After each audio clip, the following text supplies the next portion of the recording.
আসসালামু আলাইকুম। ওসমান হাদিকে কি সবাই ভুলে গেলেন? ওসমান হাদি হত্যার বিচার কি আদৌ হবে?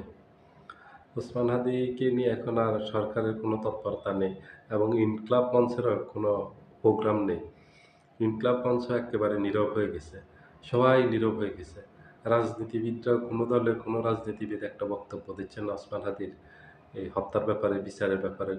ওসমান হাদির এই আসামিদের ধরার তৎপরতা কতটুকু অগ্রসর হচ্ছে। সরকার পুরোপুরি নীরব, সবাই নীরব। শুধু সরকার না, সবাই নীরব। ইনকিলাব মঞ্চ, যে ইনকিলাব মঞ্চটা তৈরি করছিলেন ওসমান হাদি সারা দেশের মানুষের জন্য, এটা তার নিজের স্বার্থের জন্য ইনকিলাব মঞ্চ গঠন করেননি। করছেন আমাদের দেশের স্বাধীনতা সার্বভৌমত্ব রক্ষার জন্য। এখান থেকে রাজনৈতিক প্রেশার দিবেন, প্রেশার গ্রুপ হিসেবে এই ইনকিলাব মঞ্চ তৈরি করছেন। যদি রাজনীতিবিদরা কোনো ধরনের ভুল সিদ্ধান্ত নেয় অথবা দেশবিরোধী সিদ্ধান্ত নেয়, তখন এখান থেকে প্রতিবাদ করবে। কারণ অন্য দলের প্রতি দলে যোগদান করে যদি প্রতিবাদ করে সেটার এক ধরনের প্রতিক্রিয়া হবে, আর নিরপেক্ষ একটা মঞ্চ থেকে যদি প্রতিবাদ করে সেটার প্রতিক্রিয়া আরেক ধরনের হবে। সেটা প্রতিক্রিয়া হবে খুবই কার্যকরী নিরপেক্ষ মঞ্চের থেকে করলে। সেখানে আর রাজনীতি ঢুকবে না।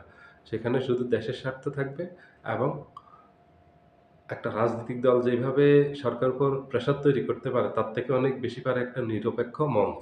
এজন্য ওসমান হাদি নিরপেক্ষ মঞ্চ তৈরি করছেন, কোনো রাজনৈতিক দলে যাননি। ওসমান হাদির এই মঞ্চ তৈরি করছেন ১৮ কোটি মানুষের জন্য।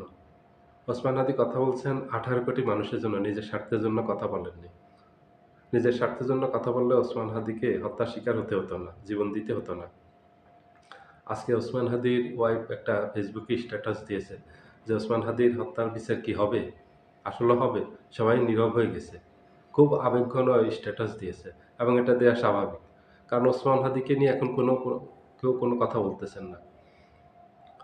একটা রাজনীতিবিদ, একটা রাজনৈতিক দলের একজন নেতা ওসমান হাদিকে নিয়ে একটা বক্তব্য দিলেন, এটা খুবই দুঃখজনক। ওসমান হাদি পুরো দেশের সম্পদ ছিল। যদি এইভাবে ওসমান হাদির মতো নীরব হয়ে যায় সবাই, তাহলে আমাদের স্বাধীনতা সার্বভৌমত্ব হুমকির মুখে পড়বে। ওসমান হাদিরাই সজাগ রেখেছে আমাদের স্বাধীনতা সার্বভৌমত্ব। আমাদের স্বাধীনতা সার্বভৌমত্বের সবচেয়ে বড় প্রতীক ছিল ওসমান হাদি। তাকে হত্যা করা হয়েছে। এটা নিয়ে সবাই সরব হওয়া উচিত। সবাই নিজের জায়গা থেকে আওয়াজ তোলা উচিত, বিচার চাওয়া উচিত এবং সরকারকে চাপ দেওয়া উচিত। এই সরকার চলে গেলে ওসমান হাদি হত্যার বিচার হবে না। আপনারা লিখে রাখতে পারেন। এই সরকারের সময় ওসমান হাদির হত্যাকারীদেরকে গ্রেপ্তার করতে হবে, তাদের বিচার করতে হবে। না হয় অন্য সরকার, রাজনৈতিক সরকার আসলে সেই বিচার হবে না। দেখেন সাগররুনির হত্যাকাণ্ডের বিচার আজ পর্যন্ত হয়েছে? কত আলোচিত এই হত্যাকাণ্ডটা ছিল এবং কত নিষ্ঠুর, কত নির্মম এই হত্যাকাণ্ডটা হয়েছে। সেটাও হয়েছে এই দেশের জন্য কাজ করতে গিয়ে, সাগরকে। কারণ তার কাছে দেশের অনেক গুরুত্বপূর্ণ প্রমাণ ছিল দুর্নীতির। সেও সৎ একজন মানুষ ছিল, দেশের জন্য প্রাণ দিয়েছে সাগররুনি, দুজনেই। তা যদি ওসমান হাদির হত্যার বিচার না হয়, সাগররুনির মতো যদি অবস্থা হয়, তাহলে আমাদের দেশে অন্যায় অপরাধ করলে, আমাদের দেশের এই যে স্বাধীনতা হুমকির মুখে পড়লে, তখন তো কেউ সামনে এসে দাঁড়াবে না।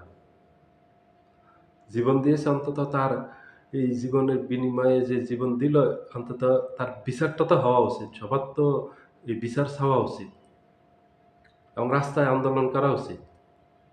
শান্তিপূর্ণ আন্দোলন করবে, সরকারকে বাধ্য করবে এই হত্যার বিচার করতে। সরকার সরকার কেন নীরব হয়ে গেছে? সরকার কোনো বক্তব্য দিচ্ছে না কেন? এখন তো সরকারের হাতে সব ক্ষমতা। সরকার চাইলে করতে পারে। ওসমান হাদির হত্যাকারী ফয়সাল করিম মাসুদ ভিডিও পোস্ট দিল। ও যেখানেই থাকুক, তাকে এখন আধুনিক যুগে শনাক্ত করা কোনো সমস্যা না। এখানে সরকারের গাফিলতি আছে। সরকার ব্যর্থ হয়েছে তাকে ধরতে এবং সরকারের এখানে দুর্বলতা আছে। সরকার কেন ধরতেছে না? আধুনিক যুগে একটা মানুষকে বের করা কঠিন কাজ না। যেখানে সে ভিডিও বার্তা দিয়েছে। পরপর ৩ টা ভিডিও বার্তা দিয়েছে। তারপরও সরকার কেন ধরতে পারেনি? সরকারকে জবাব দিতে হবে। সরকার কাছে জবাব আদায় করতে হবে, রাজপথে নেমে সবাইকে ঐক্যবদ্ধভাবে নামতে হবে। সবাই ভালো থাকবেন। আল্লাহ হাফেজ।